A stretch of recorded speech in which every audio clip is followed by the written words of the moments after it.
તમને ફિક્સ પેમાંથી ફૂલ પેમાં નહીં આવે તો આ કઈ શિસ્તમાં આવે છે? એટલે ભારતીય જનતા પાર્ટી જે પોતાના લેટર પેડ ઉપર જે આક્ષેપો કરી રહી છે અને શિક્ષકોને બદનામ કરવાના જે પ્રયત્નો કરી રહી છે, અમે સ્પષ્ટપણે કહેવા માંગીએ છીએ કે એ શિક્ષકો કોઈ પક્ષના નથી. આજે એ શિક્ષકોએ પોતાની વેદના, પોતાની પીડા એ જાહેરમાં આવીને રજૂ કરી છે. ગાંધીનગર જઈને પ્રેસ કોન્ફરન્સ કરીને રજૂ કરી. એઝ એ વિદ્યાર્થી આગેવાન તરીકે, સામાજિક આગેવાન તરીકે અમે એના પડખે ઉભા રહ્યા છીએ. આ કોઈ પાર્ટીનો મુદ્દો છે જ નહીં. આ ભ્રષ્ટાચાર વિરુદ્ધનો મુદ્દો છે. આ ભાજપ વિરુદ્ધનો મુદ્દો નથી. એટલે ભ્રષ્ટાચાર વિરુદ્ધનો મુદ્દો હોય ત્યારે ભાજપ શા માટે હર વખતે એવું માની લે છે કે અમારા વિરુદ્ધની લડાઈ છે? કેમ કે ભાજપ એટલે કે ભ્રષ્ટાચારની જે પાર્ટી છે એવું માને છે કે ભાઈ કહી શકાય કે ભાજપને એવું લાગે છે કે ભ્રષ્ટાચાર અમે કર્યો, ચોર કી દાઢી મેં તિનકા, આ એના જેવું ક્યાંક ને ક્યાંક સાબિત થાય છે. એટલે આરોપો આક્ષેપો ક્યાંક સાબિત કરતા હોય અથવા તો એને ક્યાંક એવું લાગી રહ્યું છે કે અમારી ઉપર જે આક્ષેપો છે એમાંથી ક્યાંક સત્ય અને તથ્ય જો બહાર આવ્યું તો અમારે જેલમાં જવાનો વારો આવશે.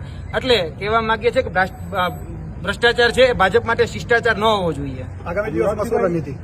આગામી દિવસમાં જો આની પર એક્શન લેવામાં નહીં આવે તો જિલ્લા કલેક્ટર શ્રીને પણ કહીને આવે છે કે 10 દિવસ કે 15 દિવસની અંદર જો આને નિર્ણય લેજો અને આની પર જો કોઈ એક્શન લેવામાં નહીં આવે તો 15 દિવસનું મેં આ માધ્યમથી અલ્ટિમેટમ આપે છે.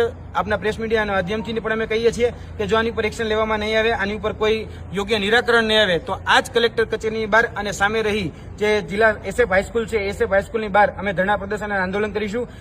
આનું જો નિરાકરણ નહીં આવે તો અમે શિક્ષણ મંત્રીના ઘરનો ઘેરાવો પણ કરીશું અને શિક્ષણ મંત્રાલય જે જગ્યાએ છે એટલે કે સ્વર્ણિમ સંકુલ જે ગાંધીનગર વિધાનસભાની જે કચેરીઓ છે ત્યાં પણ અમે એનો ઘેરાવો કરીશું. ભુવાને ઘરના દાખલા હોય ત્યાં કોઈ પ્રકારની તપાસ ન થાય, કારણ કે લાંચ માંગનાર અધિકારીઓ જે છે એ ક્યાંક ને ક્યાંક ભારતીય જનતા પાર્ટીના છે અને ભારતીય જનતા પાર્ટીની નગરપાલિકામાં બોડી છે અને ઉપર જે અધિકારીઓ જે અત્યારે હાથો બન્યા છે એ પછી નગરપાલિકામાં કહી શકાય કે અત્યારે જિલ્લા શિક્ષણ અધિકારી હોય કે બીજા અધિકારીઓ હોય જે હાથો બન્યા છે એ પણ અત્યારે ભારતીય જનતા પાર્ટીનો હાથો બનેલા છે.